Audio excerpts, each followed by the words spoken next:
Hello students, welcome to EPG Pathshala. I am Professor Ramanjeet Kaur Johal from the Department of Public Administration, Punjab University, Chandigarh. Today we are going to discuss the module Citizens' Participation in Administration, the role of civil society organizations. We know that civil society is an important and intrinsic part of a democratic society. Thus, it is important for us in today's times to evaluate what the concept of civil society is and what is its role in better running a democracy in terms of contributing to better policy making, to better governance, and to provide a participation to the citizens in the democratic processes. The learning objectives of this module are to understand the concept of people's participation in democracy, to understand the concept of civil society, to examine the changing role of civil society, to understand the methodology of citizen participation through civil society, to discuss the challenges before civil society, to understand the relationship between state and civil society, to evaluate the measures taken by civil society for good governance in India, and to appreciate the role of civil society in governance and development. Citizens' participation in governance is the hallmark of democracy. Citizen participation in public administration constitutes an important effort to strengthen the mechanics and processes involved in democratic management and governance. People can participate and influence policies through organizations which are not related to government, broadly clubbed under the umbrella of civil society. People's participation is a process which provides private individuals an opportunity to influence public decisions and has long been a component of the democratic decision-making process.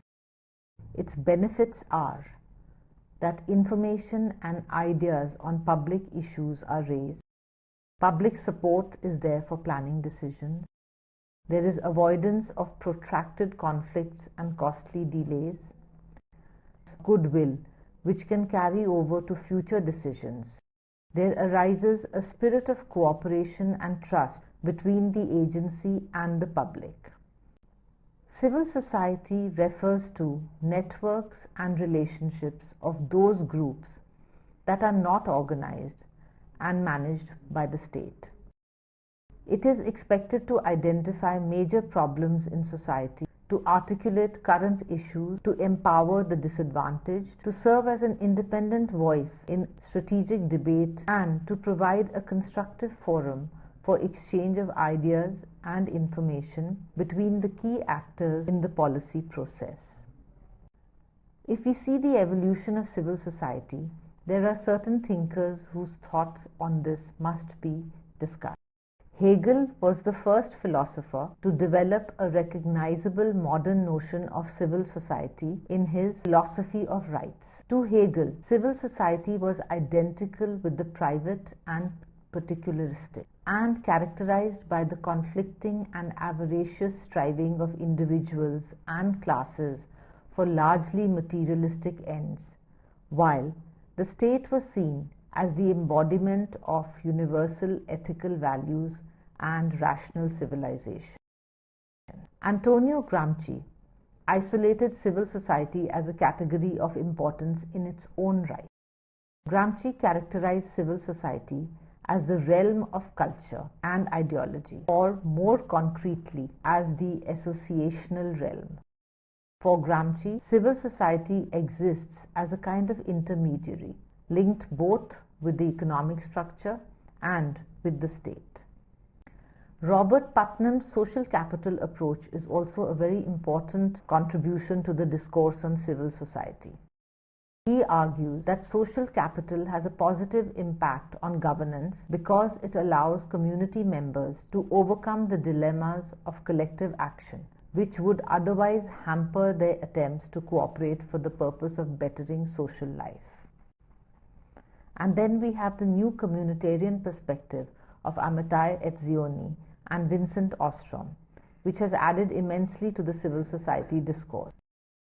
The new communitarians seek to restore the ailing institutions by changing people's values, attitudes, and behavior, thereby rendering major structural reforms less necessary.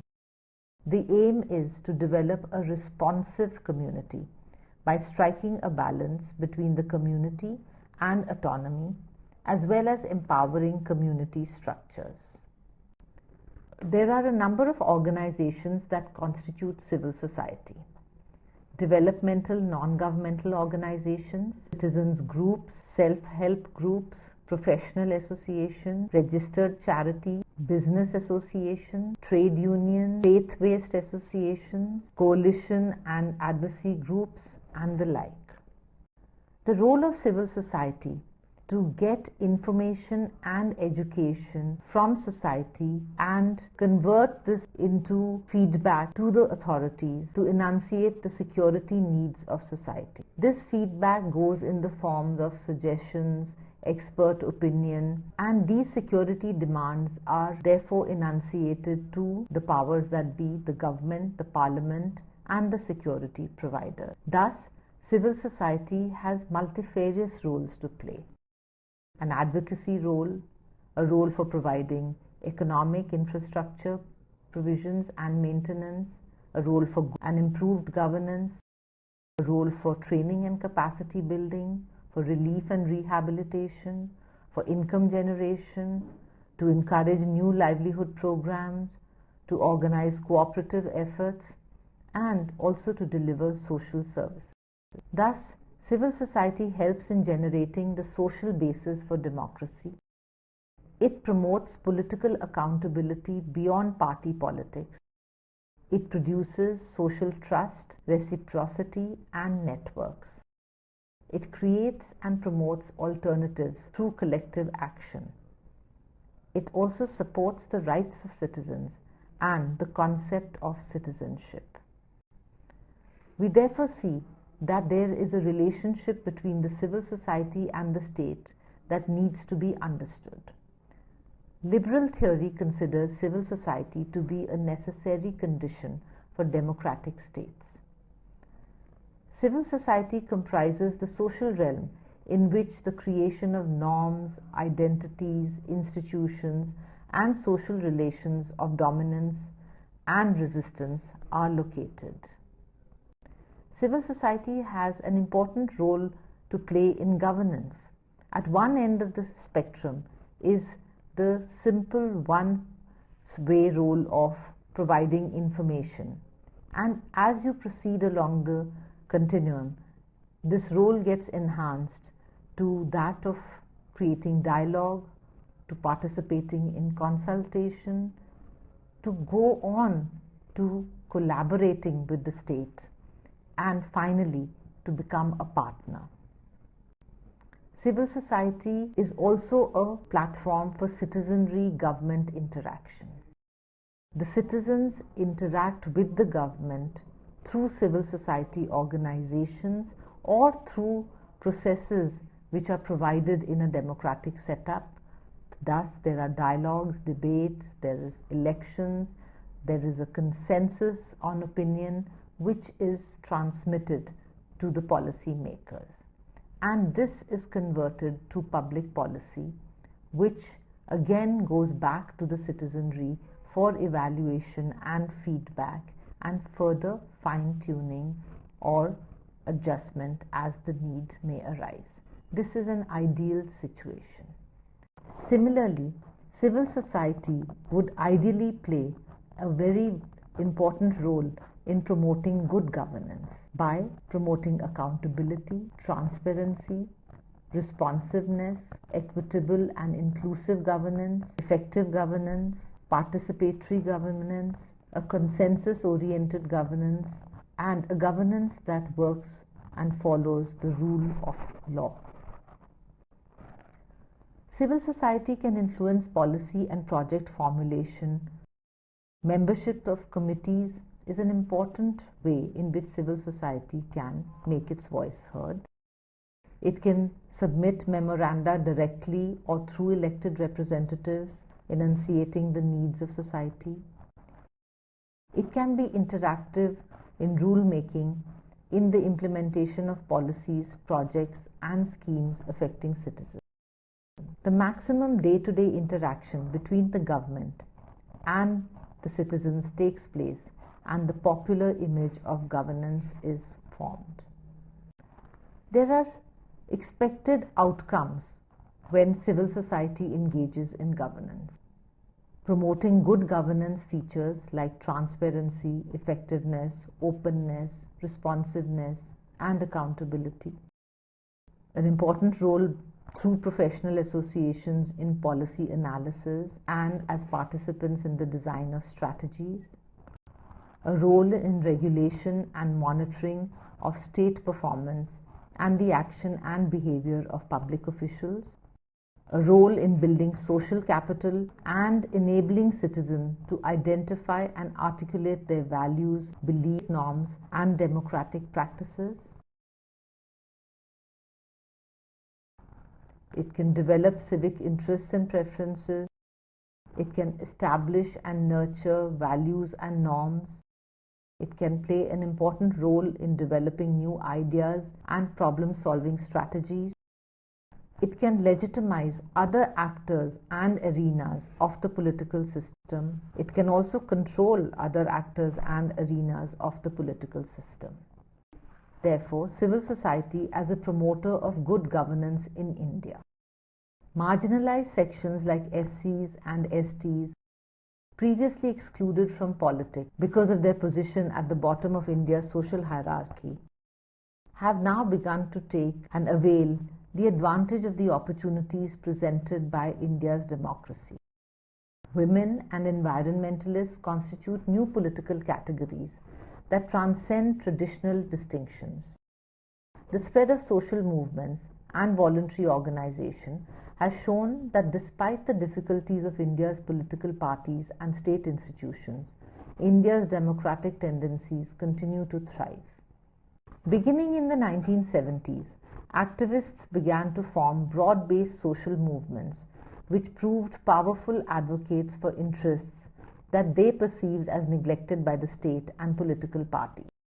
The most powerful has been the farmers' movement, which has organized hundreds of thousands of demonstrators in New Delhi and has put pressure on the government for higher prices of agricultural commodities and more investment in the rural economy. Members of scheduled castes led by the Dalit Panthers have moved to re-articulate the identity of the former untouchables. Then we see that women from an array of diverse organizations now interact in conferences and exchange ideas in order to define and promote women's issues. The environmental movement has developed through the impetus of civil society, compelling the government to be more responsive to environmental concerns. It has attempted to redefine the concept of development to include respect for indigenous culture and environmental sustainability. Political power within the Indian state has become increasingly centralized. At the same time, India's civil society has seen increased mobilization along lines that reflect the country's remarkable diversity. The unresponsiveness of India's political parties and government has encouraged the Indian public to be mobilized through NGOs and social movements. The consequent development of India's civil society has made Indians less confident of the transformative power of the state and more confident of the power of the individual and the local community. In the years after independence, India is experiencing a steady rise of civil society movement. From Chipko movement led by Sundarlal Bahuguna, Narmada Bachao Andolan led by Medha Patekar, and Right to Information movement, India has come a long way. Environment movement in India is strong now and has led to cancellation of multiple projects in India after civil society agitation. Recent movements for the Right to Information Act and MG Narega by various civil society activists like Aruna Roy and Jean Drey have strengthened Indian democracy. Shri Anna Hazare's recent movement, India Against Corruption, for Lokpal Bill in India is also a glorious chapter in a long list of citizen movements in India. This movement has brought civil society for the first time in Indian history in the ambit of framing legislation, as 5 civil society members were made part of the joint Lokpal Bill drafting committee. Similarly, the way for the first time it has brought Indian middle class out of their comfort zone in confrontation against social ills like corruption makes its achievement even more laudable when ultimately the Lokpal Bill was passed. Today we have coalitions of different actors which come together on the right to food, the right to education, and so on. These are campaigns. They are not social movements trying to politicize people. They use a variety of means to lobby and raise issues in the media, but ideology has taken a backseat. Making people aware of their rights has become paramount, and it requires a lot of hard work. Civil society movements in recent time are not mass movements, but influence government policies with the power of intellect. For example, this compelled the UPA-1 government to induct civil society leaders in the National Advisory Committee headed by Mrs. Sonia Gandhi. Recent legislations like the right to education, the food security bill, social audit, the right to service, and so on, outcomes of civil society pressure to ensure good governance. We would like to touch upon a case study on the right to information. The Mazdoor Kisan Shakti Sangathan's contribution in this is commonly cited as an example for its work spanning from grassroots mobilization to influencing legislation. The movement started in central Rajasthan, a drought-prone area where farmers largely depend on government relief work to survive. The payment of fair wages was a recurrent issue of conflict between farmers and local authorities. MKSS set out to obtain financial records of panchayats. Local communities then examined the records, and public audit of the work financed by these expenses were organized. Progressively, the movement mobilized an active citizenship at the local level through workshops on how to file petitions in villages and through contacts with community leaders. The lack of legal basis for accessing information about government expenses soon became a major obstacle. This motivated MKS's campaign for a Right to Information Act. The state of Tamil Nadu was the first to legislate on this matter with the 1996 law. Goa, Madhya Pradesh, Rajasthan, Maharashtra, Karnataka, Delhi, Assam, and Jammu and Kashmir followed. Finally, in 2005, the Union government passed a law extending the measure to the entire country. The political mood in 2004 forced the government to take a positive view on this issue. The Congress interacted with MKS's activists when preparing its manifesto for elections. As a result, the intention to legislate on a right to information went into the manifesto. It was not challenged because, perhaps, a Congress win was not envisaged. After the Congress won, however, they had to align with the left, which had always supported these actions. So it came to be that the right to information was included in the common minimum agenda of the alliance. This gave it political visibility. Because MKSS leaders were part of the NSC, they were then able to push for the act. MKSS's engagement on the right to information has remained closely linked to issues of employment for the poor. The Right to Information Act is closely associated with the National Rural Employment Guarantee Act. Arguably, these two policies are the major social achievements of the first UPA alliance and an important factor for the Congress's massive re-election in 2009. This made the leaders of the Right to Information campaign very influential figures in policy debates at the union level. After giving crucial inputs to the Congress's pre-election manifesto, Aruna Roy became the prominent voice in the NSC. Yet, MKSS's most recognized quality is its continuing presence. In Rajasthan, the organization is praised for its contribution to a civil society that watches the deeds of local representatives with particular acuteness. In the country as a whole, The impact of the Right to Information Act will depend on the capacity of groups and individuals to use it widely. This requires further mobilization. Individuals are often unaware of these tools. In an often adversarial context, they fear reprisal. RTI activists have often found information and stumbled against vested interests of officials and corporates. Thus, there have been cases of harassment and even assassinations at the grassroots. There are many challenges before civil society.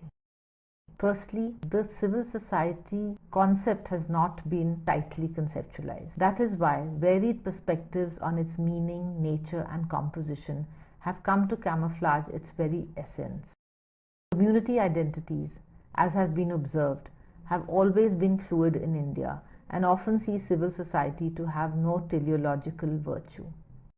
Civil society organizations are generally equated with NGOs. This tendency limits our understanding of a broad process of interaction among different types of organizations. States are adopting new strategies using NGOs for their own purposes. The civil society approach in itself problematic if it does not take cognizance of global civil society. The growing size, sophistication, and influence of the global civil society organizations have been facilitated and actively encouraged by one major factor, a neoliberal consensus that emerges from the power centers in the West. The state has been liberated from its traditional responsibilities of providing the conditions of human well-being. The vision of civil society, sans a well-defined role of the state, is thus replete with serious consequences, which not only weaken civil society but also jeopardizes the future of global civil society organizations. There is the need to look into the role of media in building civil society. It has been seen that instead of a positive role, the media many a time camouflages important issues. The developments in administration, such as public choice approach and now the new public management endeavor to provide alternatives to bureaucratic hegemony, is seen.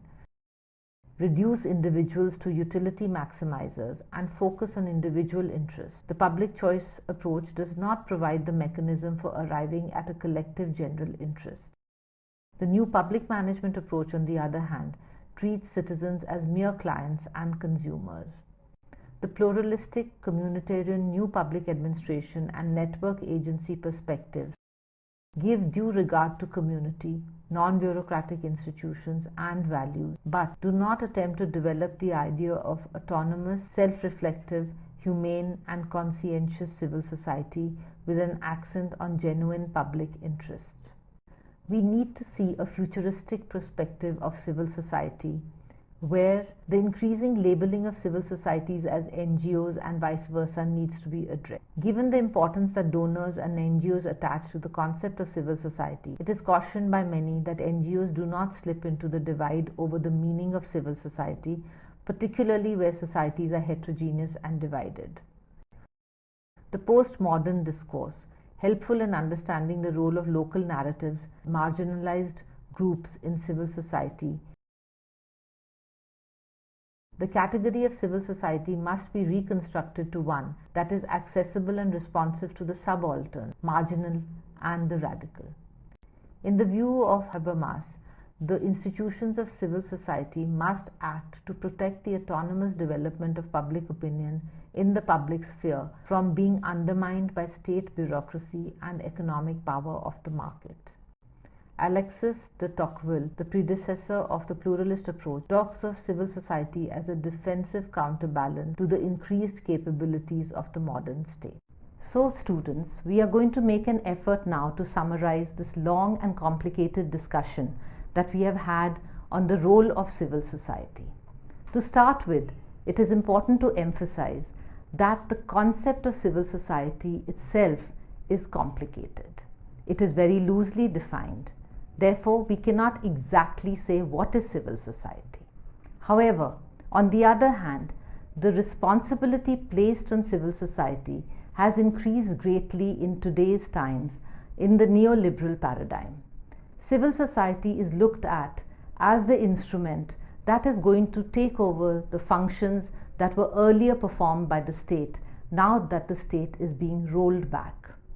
So, in a democratic, developing society, can we expect that civil society will play this role that is expected of it in bringing about good governance, in providing development policy inputs, and in fact providing services for development? We find that over time, with increasing awareness and increasing involvement of people who are committed to civil society objectives, there have been heartening instances where civil society movements have actually contributed to new legislations like the right to information, the right to service, the MG Narega, and so on. So, this is a fertile field to study and explore. Thank you.